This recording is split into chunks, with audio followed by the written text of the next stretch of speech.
Why is cybersecurity hot? We have been hearing news of security breaches and attacks happening to both small and large organizations, including government agencies. It is almost a regular occurrence, and the need for InfoSec and network security skills and resulting opportunities are tremendous. Good day, I am Erickson de Maunahan, and we will be continuing our discussion on cybersecurity. Today, we will be focusing on the types of security vulnerabilities and threats.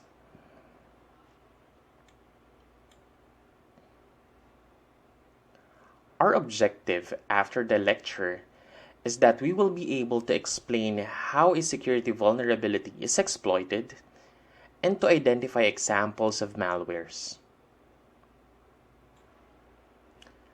Security vulnerabilities are defined as any kind of software or hardware defect. Software vulnerabilities are introduced by errors in the operating system or application code. Despite all the effort companies put into finding and patching software vulnerabilities, it is common for new vulnerabilities to surface. That's why updating your software is very important. The goal of software updates is to stay current and avoid exploitation of vulnerabilities. While on the other hand, hardware vulnerabilities are often introduced by hardware design flaws.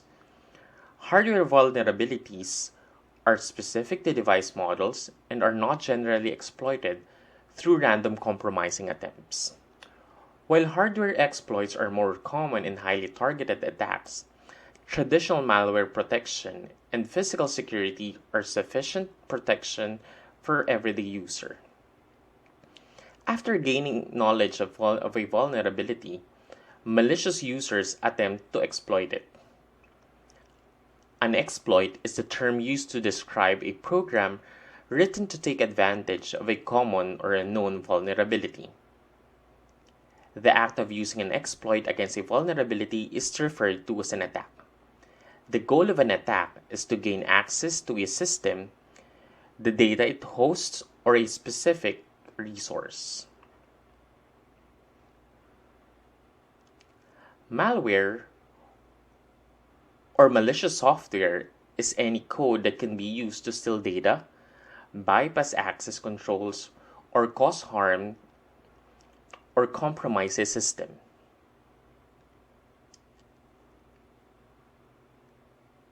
Spyware is a malware designed to track and spy on the user. It often includes activity trackers, keystroke collection, and data capture. Adware is an advertising supported software designed to automatically deliver advertisements, but it's also common for adware to come with spyware.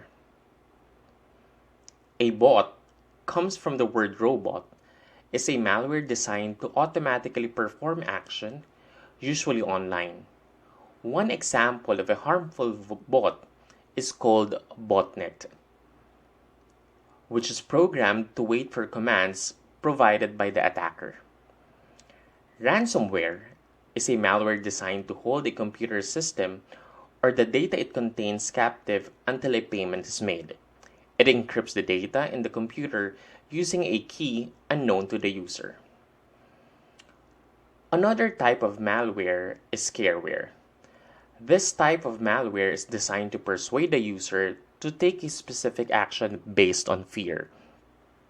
Scareware creates pop-up windows that resemble operating system dialog windows.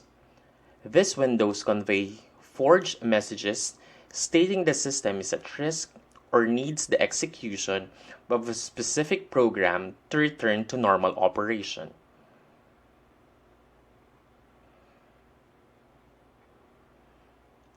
Rootkit is a malware designed to modify the operating system to create a backdoor.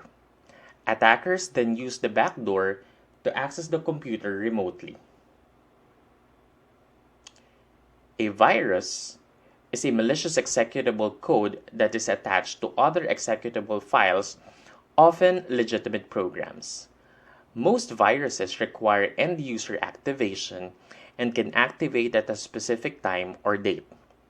Viruses can be harmless and simply display a picture, or they can be destructive, such as those that modify or delete data.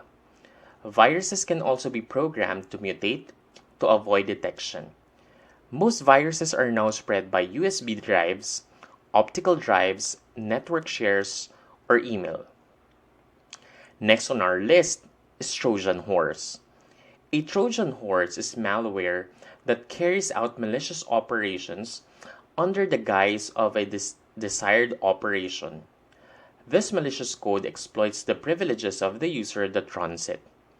Often, Trojans are found in image files, audio files, or games.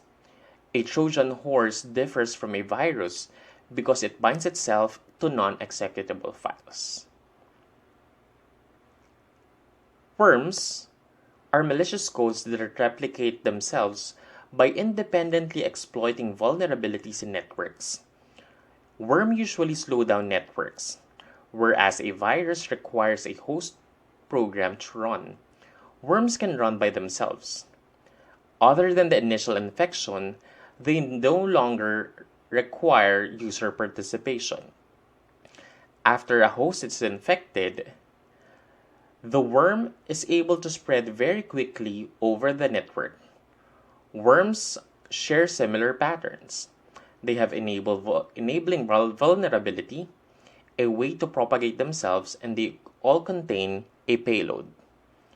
Worms are responsible for some of the most devastating attacks on the internet.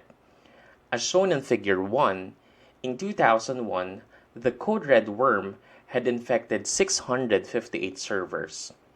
Within 19 hours, the worm had infected over 300,000 servers, as shown in the Figure 2.